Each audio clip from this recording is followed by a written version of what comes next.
La strada verso un futuro energetico caratterizzato da sempre minori emissioni di carbonio non è un percorso che esclude il settore dell'oil and gas, ma anzi si delinea come un orizzonte in cui questo comparto, che rimarrà ancora rilevante nei prossimi decenni, non resta in una posizione di marginalità, ma anzi presenta un elevato potenziale grazie anche a fonti come il gas. È uno degli scenari emersi nel corso dell'incontro patrocinato da Innovation Norway, che si è tenuto venerdì 8 aprile a Milano e ha affrontato questioni energetiche, ma non solo, alla luce dei rapporti internazionali tra Italia e Norvegia, in occasione della visita di Stato dei reali norvegesi. A sottolineare l'importanza globale dell'affair anche il ministro del petrolio e dell'energia norvegese Tord Lien, intervenuto nel corso dell'incontro, che ha spiegato però allo stesso tempo come le fonti fossili rivestiranno un ruolo centrale ancora per diversi decenni.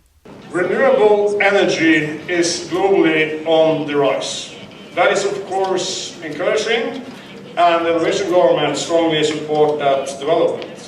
But at the same time, we do have to face this in a realistic approach. Fossil fuels still cover more than 80% of world energy demand and will remain the backbone of world energy supply for decades ahead. In Norway, on the Norwegian continental shelf, we produce our petroleum resources in an environmentally friendly way and with strong regulation of greenhouse gas emissions. Sulla stessa linea anche il presidente di Eni, Emma Marcegaglia, che ha citato nel suo intervento l'importanza di fonti come il gas naturale. Fossil fuels are and will continue to be for some time the backbone of the world energy system, and the reason why I think is clear. They are abundant, cheap, very simple to use and transport, and perhaps even more importantly to store and literally fire up on demand. But the urgent need to meet the threat of global warming demands the decarbonization of energy. This is something which everybody has to work. A fact accepted in Paris at the COP21, even by governments which had previously resisted hard targets for greenhouse emission cut.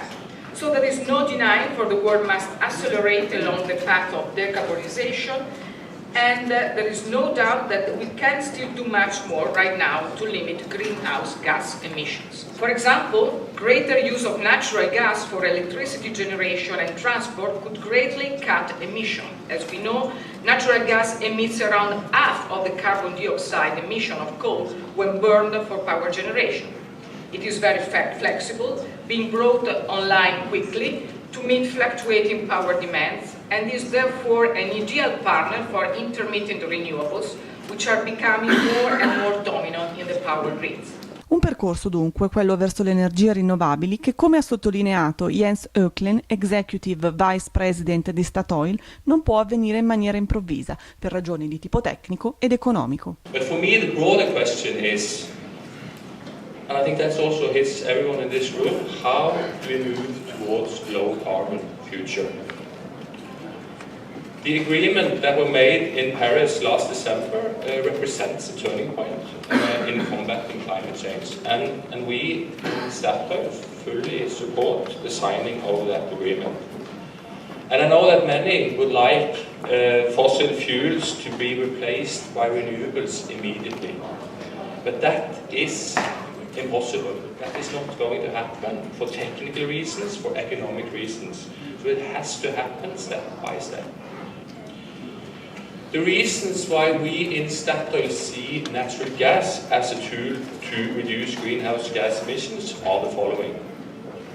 It is affordable, it is accessible, and it is the cleanest fossil fuel that we have available.